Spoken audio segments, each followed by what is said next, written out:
Hey gardeners, Amy here. Welcome to my garden. So it's the second half of October. Things are starting to go dormant. I'm getting ready for my first winter here at my family's homestead. Behind me here is my grandmother's peony garden. The thing about her peonies is they've been here for longer than I've been alive. Probably as long as my dad was alive. These peonies are so old and they are still here underneath all these weeds. See, I had this house rented for about 7 years. Before that, it was just my dad that lived here. And I don't think any weeding happened. I don't know how long it's been since this flower bed was weeded. And so the grass and the weeds have kind of taken over. I really want to restore my grandmother's peony garden. And so that's what I'm hoping to get started today. This is probably going to be a multiple day project just because the sun's already in the later half of the sky. So I don't have too much time to work on it today, but the sun finally came out and I wanted to take advantage of it. So when weeding out something like peonies, I'm intentionally doing this in the fall. Like, this isn't an accident that it's this time of year when I'm filming this. Peonies are herbaceous, which means the top half dies for the winter and then the roots persist. If I were to do this in the summer, I would have to be so careful and avoid every one of those stems. If I was to do this in the spring, it would be even harder because those stems would be tender, new spring shoots. If I broke one, that would be the end of that stem for the whole year. That stem wouldn't flower and it would probably not have a leaf. I don't know if it would kill the root or not if I broke off a living stem, but I'd rather not find that out the hard way. So fall is the time to do it. The top growth has already died back. All of the nutrients have been taken down into the roots. If I break anything up top, not the end of the world. In fact, that's what you're supposed to do this time of year, is cut all of that growth back so that it doesn't rot and risk damaging the roots. My plan is to cut a new garden edge along where I want the garden edge to be and then start weeding. Once I can get to the peonies themselves, I'll use my pruners to start cutting them back and my claw to start getting the grass out. My tools for today's attack are my garden fork for the edge and, of course, a bucket. You always have to have a bucket. So let's see how far I can get today before dinner time. I've already done a whole video on how to weed grass out of a garden, so I'll link that up here so you can watch it if you want to get more details on the topic. But the bottom line is you need to know, whenever you're digging out any kind of weed from your garden, you need to know the life cycle and what kind of root it has. So you need to know if it's either an annual or perennial or a biennial, and you need to know if it has a taproot, fibrous roots, rhizomous roots, or stoloniferous roots, because 3 of those, you have to get every root. And if you miss them, the weed will be back. With grass, there are species in all 4 of those root categories. And you need to know which kind you're dealing with in order to get rid of it. Or at least it's helpful. It's very helpful to know. In this case, it looks like I have some that spreads by rhizome, but mostly it's just fibrous roots. With an annual weed, it's much easier to get rid of. You just have to get it before it seeds, and then keep them gone when the seedlings come up, because there's usually a seed bank in the soil. But I have an entire playlist on how to weed different weeds. So whatever you're dealing with in your yard, I may already have a video on that weed. Whenever I'm cutting a new edge or tackling a bed like this one, I like to use the garden fork. It's the easiest tool I've found to cut a new edge, pick up the weeds, like in this case, thick mats of grass, shake out this soil, because I don't want to throw away my soil. That's good dirt right there. And just get the whole thing done. Like, this really is the best tool I've found for that. The only thing that makes it easier to cut out grass is a sod cutter, but you can't get details like this with a sod cutter. It is just, big patches. That's all you get. You still have to come in with a shovel and a fork afterwards to get the edges and the details. So what you do first is you cut your edge, like I already did, and then you come in and you go sideways, and you're going to work in squares that are about as wide as your fork is. And you're going to take out those squares, and then you're going to come in and do the next row, which is what I'm working on now. It's easy to lose track of your line. Seriously, I think it's right here. Then you just pick up the square, shake out the dirt, and throw the mat of grass in your bucket. or on your tarp. This soil right now is really workable. Before yesterday, it wasn't, but I watered yesterday after I mowed, and then we got a really good rain last night, like almost an inch of rain, so that was excellent. And the soil is nice and soft now, and it's easier to work and easier to dig in. It's probably going to take me several days working whenever I can get out here to get all of this, but I want to get it done as much as possible because winter is coming. Ultimately, I want to do a garden all the way from the porch, around the trees, and back to the driveway. But for right now, I think I'm going to stop it at this plum tree. This here is another plum tree we haven't dug up yet. One of the things that's held me up on this project so long is that the plum trees are right next to here, and the sapling volunteers that came up were all right in here, and this whole area was full of saplings up until yesterday. Had like 3 people come out for saplings, and I had them focus on this area so that I could get started on this. I think that's about all I'm going to have daylight for today.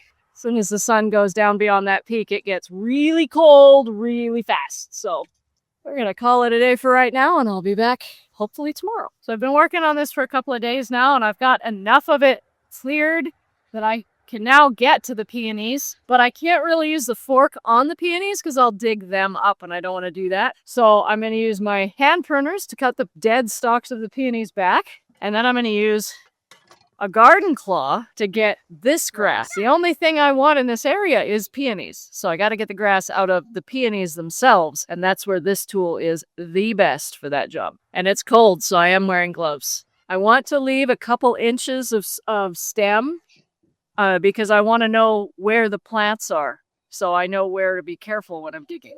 So what I'm doing right now is just cleaning everything out so that I can see what I'm doing. There's a little bit of violet in here as well. I'm not sure yet if that's a native one or an invasive, so I'm not going to completely weed it out, but I am going to get it out of the peonies. I'll look into that next year when I can actually see the leaves and the flowers, and I can give a definite identification of which one it is. There's lots of different kinds of violets. Some are native, some are not, and some are absolutely invasive and problems. Okay, so here we go. Piece of grass. I want to gently pull up on the grass, but not pull so hard that I separate the top from the roots, because I really want to get the roots out.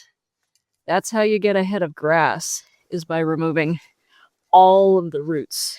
You're going to just follow your grass roots, loosen the soil to follow the roots. That's a tree. I'll dig that out in the spring, rehome it somewhere. Another thing I could talk about while I'm working is just what to do when a job seems so big that it's overwhelming. And my advice on that, because this project is overwhelming. It's not just the peonies, it's the entire farm. I remember how my grandma kept this farm, and I want to get it back to that and then make it better. And it's a lot. And so there's 2 tricks that I have for when a project is overwhelming. Trick number 1 is make a list of everything you want to do and prioritize. What of the list, what do you need to do that's time sensitive? So like this has to be done in the fall. If I don't do this in the fall, it's going to have to wait till next fall. I really want to get this done. I also really want to get the Canada thistle out of the lawn in the fall. But if I don't get to that, it's not the end of the world. It's just going to be a bigger problem next year. But I'm going to be redoing the lawn.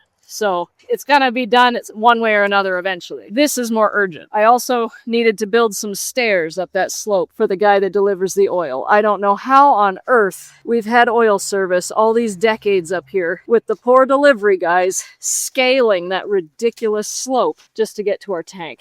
So that was a high priority project that I wanted to get done before winter. So you make a list and you prioritize and you try to map it out in your head as to how and when you'll do things. And then at each step of the way, just start. That's my tip number 2, just start. Pick a spot and dive in. It doesn't have to be the most efficient. It just has to start. And it'll all make sense and it'll come together by the end. And I guess my other piece of advice, and this one is a piece that I need to take too, is don't take on so much at a time that you get overwhelmed.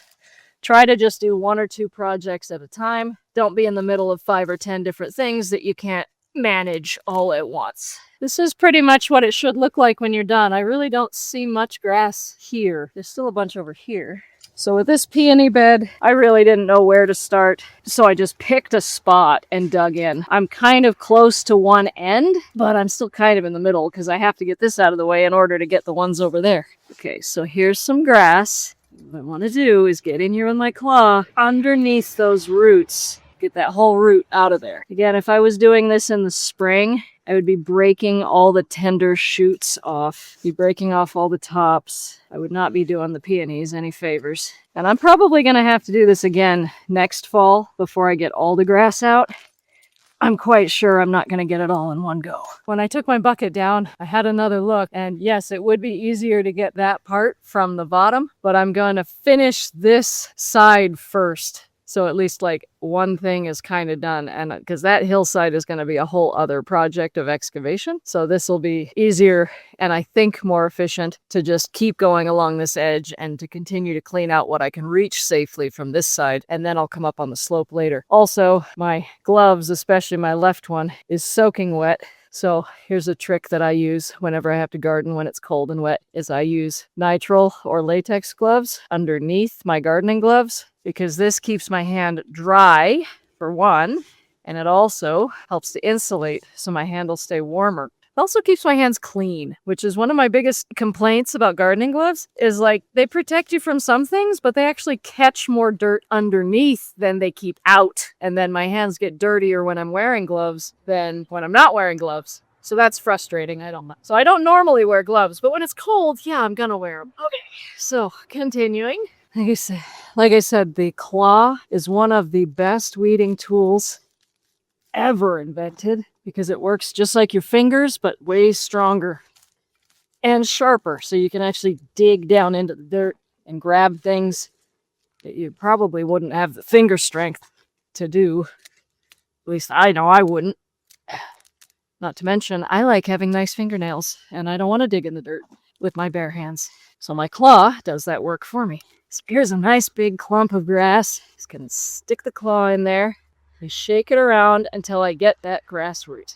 When you think you're done, you can go back through with a claw and shake and stir up the soil a bit and find more. In this situation, where I'm doing a weed right before winter, any roots that I miss are going to spend the whole winter reestablishing and growing and absorbing nutrients from the soil and water from the snow. And in the spring, they're going to send up new growth. So I'm going to have to weed this again before I plant, but it'll be a much bigger head start in my favor, having gotten a lot of these out. Not just because weeding in the spring would be harmful to the peonies, but because there will be fewer grass roots in here that I have to dig, and the bits that are in here are probably not as well anchored. They're going to be separated from their original plant, so they'll be easier to get out. This is something I feel like I say all the time, but I don't know if I actually get on video. It's a good idea to get to know your plant's roots. Like, what do plant roots actually look like? And whenever you're in here weeding,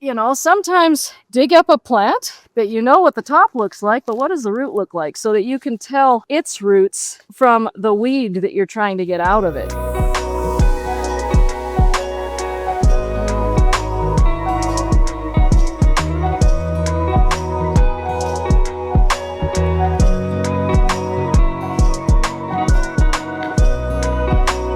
Something is occurring to me as I'm excavating and uncovering these. I don't know when or even if these peonies have ever gone through a Canadian winter without having some kind of weed cover or their own branches. So I'd rather not risk it on my first winter here. I don't want to kill all of my grandma's peonies by leaving them exposed. So what I'm going to do, I don't want to put the grass back, like no grass in this bed at all. But what I'm going to do is take the leaves and branches from one peony that I'm going to cut next and set them on top of this peony. And there's a few reasons for that. One is the insulation, like I was just talking about.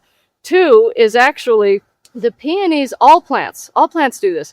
They put a lot of energy into growing all of that top growth, and herbaceous perennials die back, and all of that energy, if you cut it off and throw it away, it's kind of wasted. It's the same as with trees dropping their leaves.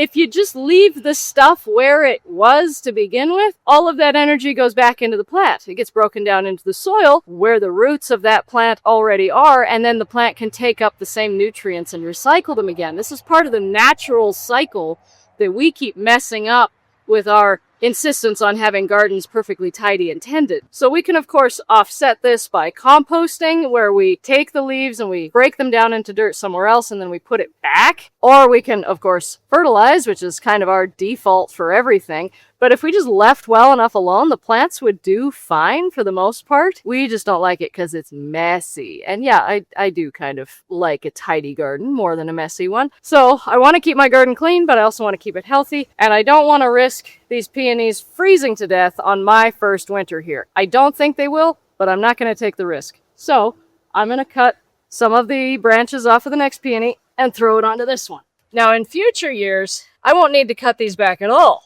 in the fall because this will all be weeded. I'm not going to have to get in here to dig grass out of the main crown of the plant. The only reason I'm cutting these down in the first place is to get this crap out. Once this is gone, I won't have to do this again. Not in the fall anyway. I'll probably tidy them up in the spring because that's what I do. But I'm not going to cut them back in the fall.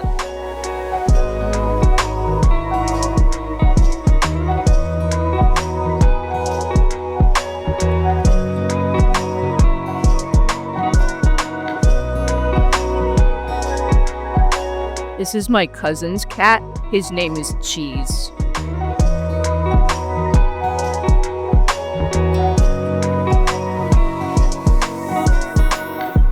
This is the real secret of using a claw right here. You get a good clump of weeds, push it down, and then you wiggle it back and forth, and it pulls all those weeds with their roots, usually, up out of the ground. You're hooking underneath the weed's roots. That's how claws are so effective. And you can go back and forth and sift and look for those target roots. I just have to get the grass far enough away that it's safe for me to use the garden fork. So I could use the fork on this over here, but I don't want to use the fork in here because I would lift up all the peony roots, which is not the goal. I might have to next year though. What I was thinking a little bit ago is it might be cool if I have to lift any of these to get the grass out, I might divide them and give them to my cousins so everybody can have one of Grandma's peonies. That's one thing I love about plants, you know, heritage plants. I got this start off of Grandma's plant, you know, that kind of thing. Plants can live so much longer than we can. Plants can just be passed down from one generation to the next, and it's just awesome. This is what the crown of Peonies looks like. This just broke off when I was pulling on it. So there's a little bit of rot down here. It's separated, but there's several starts, several little new shoots that are going to come up next spring. So I'm just going to throw this back in the ground, tuck it in, and leave these long so that I know where it is and I don't accidentally dig it up again. It's actually a good thing to pull some out of the middle. It's almost like dividing it. It'll make more airflow in the middle, and like that'll be a good thing in the long run. This bucket is almost full. The sun is almost down, and it is going to get cold real soon. So I'm going to have to call it a night. A couple of minutes. Just having such a good time. Oh my goodness, I think I'm actually over halfway done. This is exciting. Look at that. That is just gorgeous. I'm pretty sure that peak over there is getting snowed on right now. Well, I got 4 out of the 6 peonies weeded out mostly. I need to lift 2 of those, and I didn't even touch the last 2 before the snow fell. So I guess I'm going to go do some sledding and tobogganing and come back to this next fall. Thanks for watching, gardeners. Remember, if you liked this video, make sure to tell me by giving it a thumbs up. If you have any questions, leave them in the comments down below. And if you haven't already subscribed, please do that so you get more gardening content in your video feed every week. Thanks so much, gardeners. I'll see you in the garden.